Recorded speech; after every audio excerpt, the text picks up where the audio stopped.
Life is a chain of events, so inspect each link. Hi, I'm John, and welcome to Philosopher's Corner.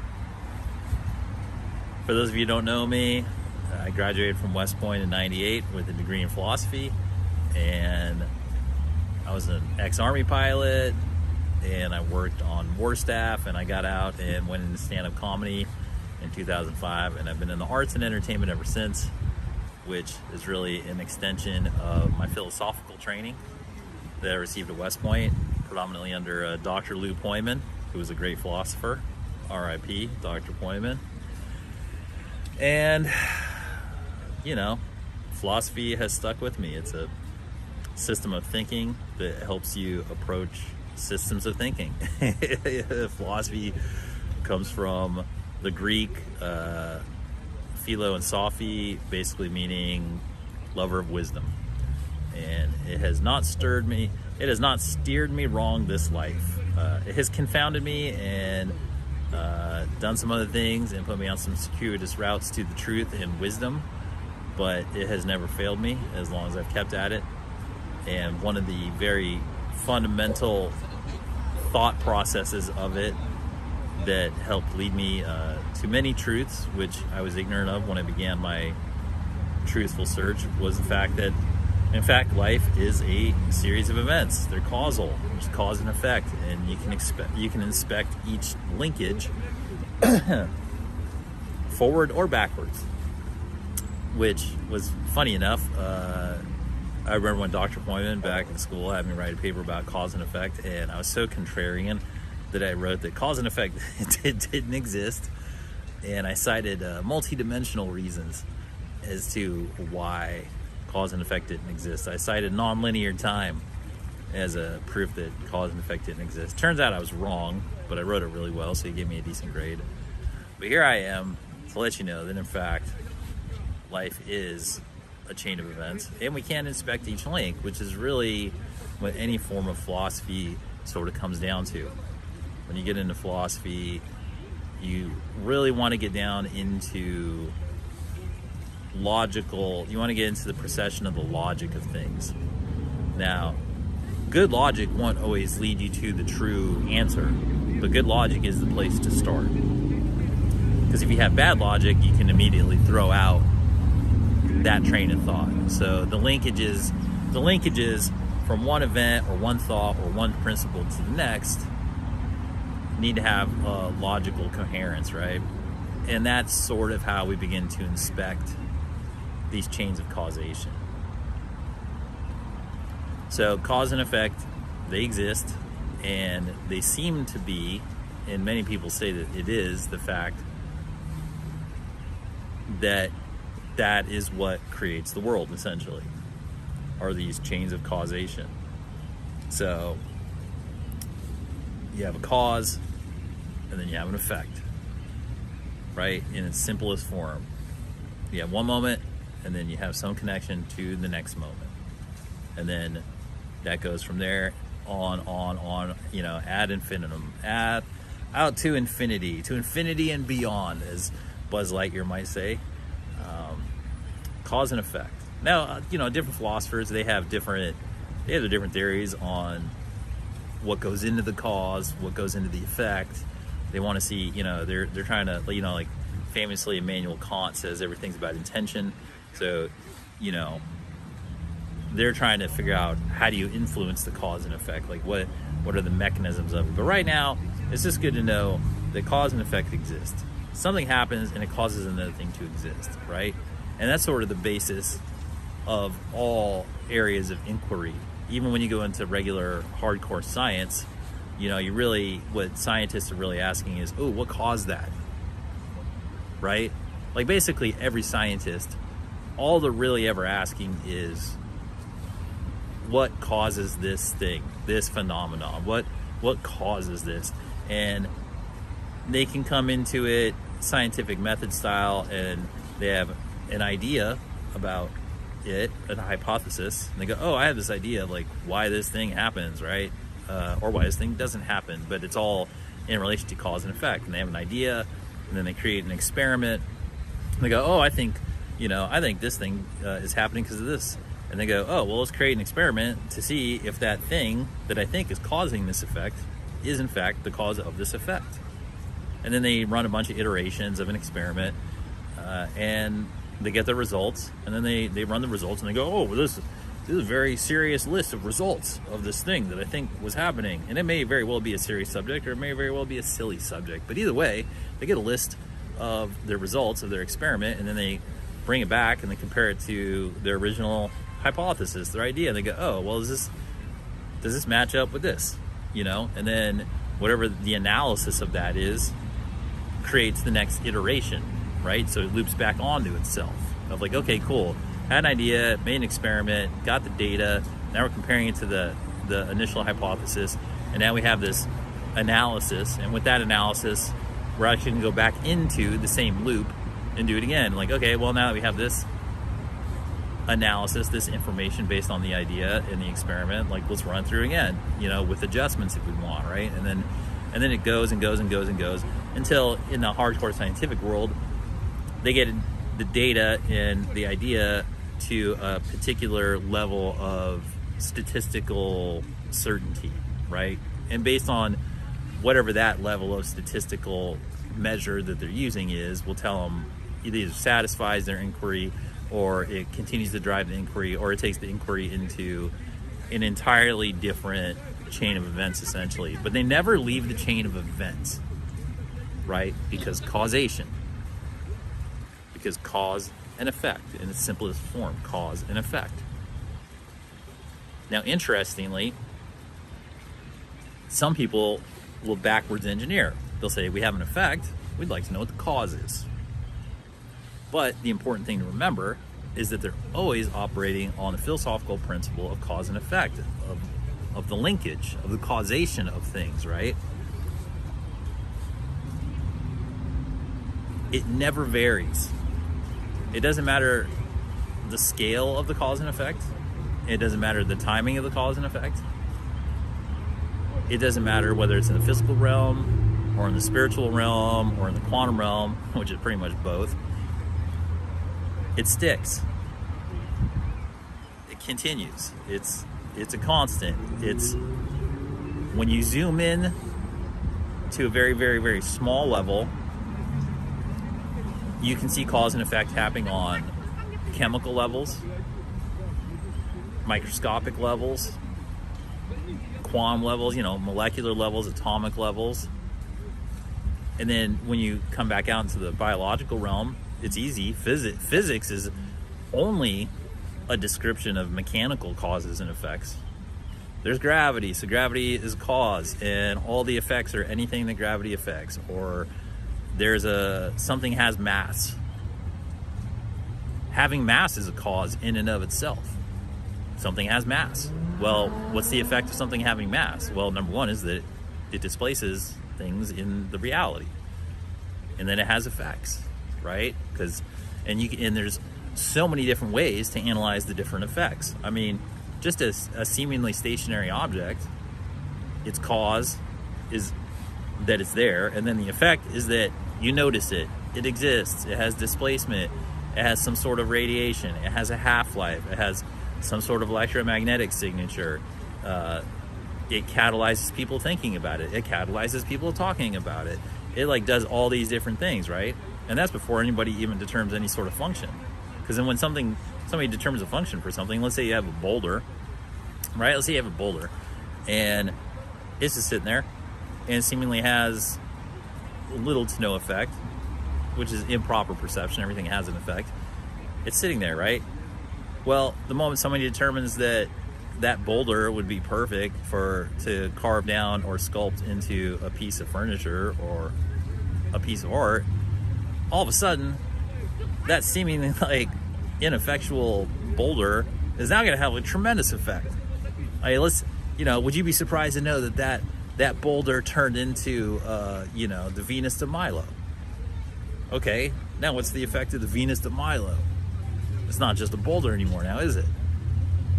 And when you go back and you go, okay, that's fine. That rock got turned into the Venus de Milo, and you can literally look back like the blockchain all the transactions that occurred in that linkages of cause and effect, from where it's the Venus to Milo back to it being a boulder, right?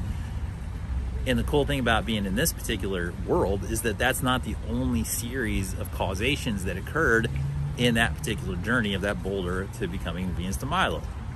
Because in there are all the other things, like, for instance, just the artist who created it, right? The artist at some point had their own cause and effects that led them to this particular material, that led them to thinking about the creation of this piece of art, right?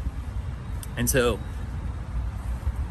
the cause and effects are many, many, many layered when they come into real world use.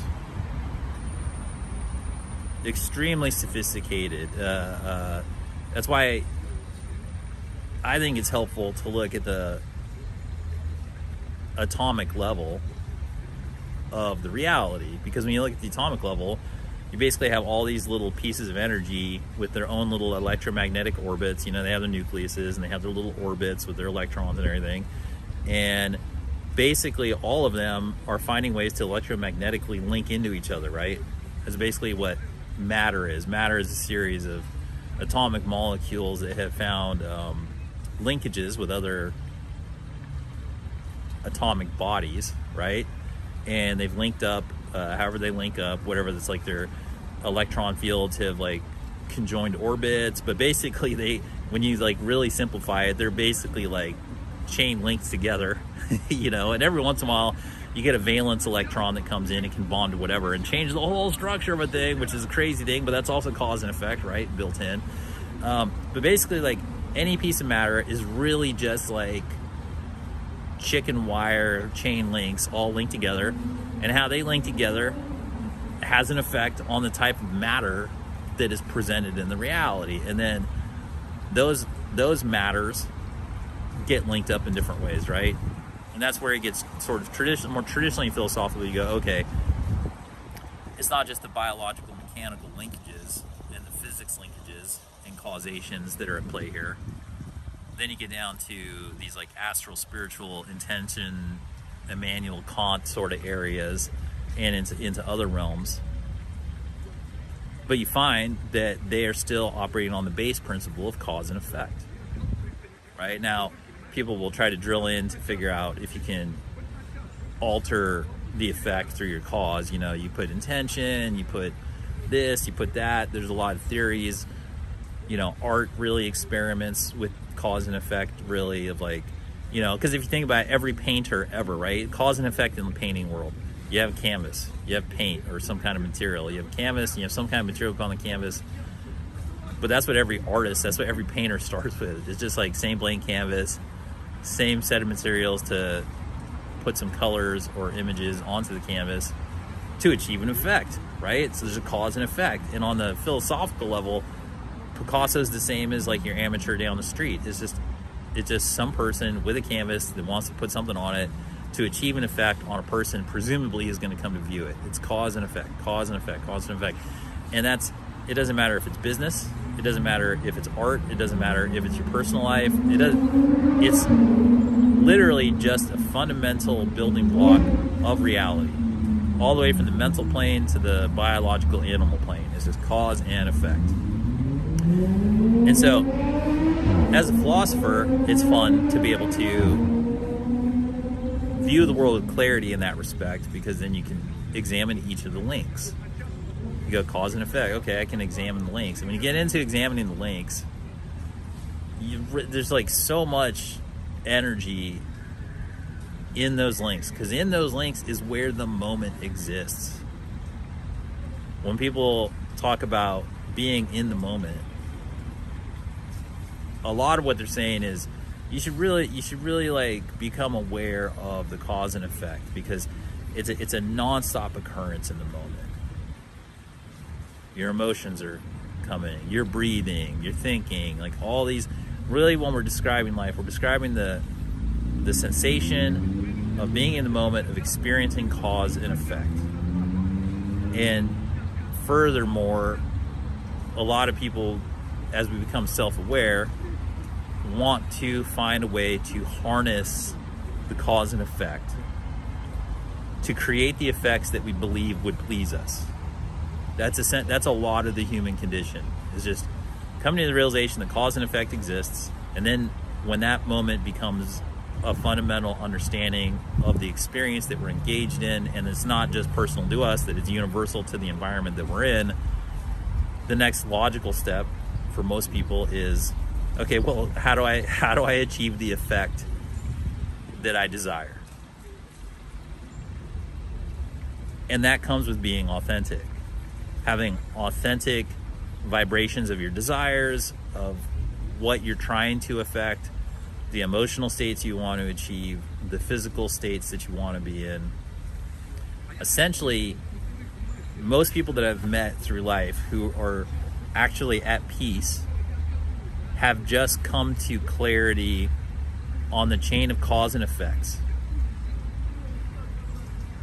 Usually it happens in a general sense before they apply it personally, but sometimes it works personally, then they apply it to the general.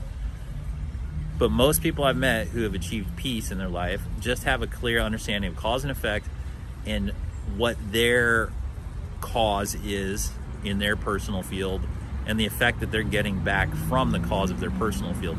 And most people, when they've achieved that balance, it doesn't really matter if a person, to me, when I met them, it doesn't matter if they're rich or poor or blue collar or white collar. Like, the particulars don't really matter. I've met people who, like, you know, they've paid a dear price to get there. You know, they've become, you know, infirmed or handicapped or poor or unloved or whatever that forced them in a hard focus to figure out the cause and effect in a very personal way.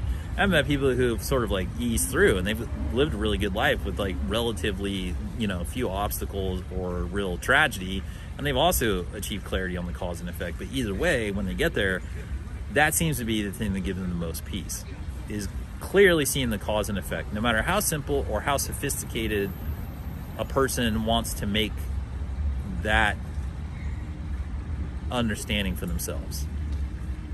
You know, I think that's why in the monastic tradition, when people renounce worldly things and they go, you know, into the Buddhist monastery or wherever, they're really just trying to simplify all of the different causes coming out of them so that they can get a period of time to achieve this clarity by simplifying the amount of perceived causes coming out of them so that they can narrow down the effects, so they don't have to chase a million different things, so that they can actually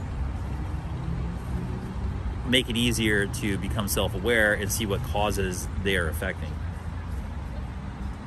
There's many other reasons why they do it, but I think that's one of the main benefits of them doing renunciation. You know, celibacy, poverty, all those types of things, just removing themselves from the larger world of uncontrollable cause and effects. They're essentially monasteries, they're essentially spiritual scientists going in initially to satisfy for themselves the hypothesis that they are a cause and they can have an effect on the world, and they want to go to a place where those extraneous stimulants and causes and effects have been removed as much as humanly possible. And then they're also in an environment with a long history of people doing it and figuring it out. And once they get initiated into it and they start to get some results that they can validate, then they can compare them to the catalog of information and perspectives that have come before them in these sort of repositories of spiritual and philosophical wisdom. Whereas a person who is trying to become adept at that in the real world has to deal with a myriad of extraneous cause and effects over which they have no control over. And it can really make it much more difficult to find clarity, to get to clarity, if that makes sense. But the cause and effect is really what everybody is studying. And at a certain level, once you have the clarity on the causes and effects, then that's what allows you to ascend the vision into a much like bigger picture of what's going on, into less sort of like what feels like tedious examination of cause and effect and linkages, into what seems to be a much more sort of enjoyable space of a bigger picture and sort of bigger items. But none of it is really possible until a person understands the cause and gets clarity on cause and effect, and they can start to see it in different avenues, different dimensions, different respects, with different outcomes. And then you can start to attribute more sophisticated systems of thought, because you got to realize that like every system of thought is going to be based on that. Even things where seemingly disparate things, there's never not a cause and effect. Things can seem that they appear out of nowhere, or that they're non-linear, or this or that, and to your perception they may be totally true. But just because something comes out of a different timeline or a different dimension, or it comes out of a place that's outside of your own awareness or whatever, just exceeds your particular perception, which is easy to do because none of us are omniscient, it's always good to keep in mind the cause and effect is always in play, and that if one needs to, they can backtrack the links of the causes and effects back to whatever the source is. And sort of in a philosophically forensic manner, that's incredibly valuable. There may be nothing more valuable than to know that cause and effects exist, because then you can sort of surf those cause and effect algorithms forensically wherever you want. And when I get into deep states of meditation, that's precisely what occurs. When I get a download or a transmission, or I want to like deeply analyze something, cause and effect is the forensic chain that is there, and it's real, and it's been validated by so many people throughout the millennia that it is the way it is. It's a fundamental law. So going into philosophy, get very comfortable with cause and effect, achieve clarity on it, and just know that when I speak in these simple, like sort of the vaguer philosophical terms, that's the higher level of looking into the more tedious daily activities. We can populate these things with tremendous amount of examples, but we don't want to make it unclear. So cause and effect is real, and we can examine the links. So thanks for hanging out at Philosopher's Corner. Until next time, I hope you enjoy all your cause and effect.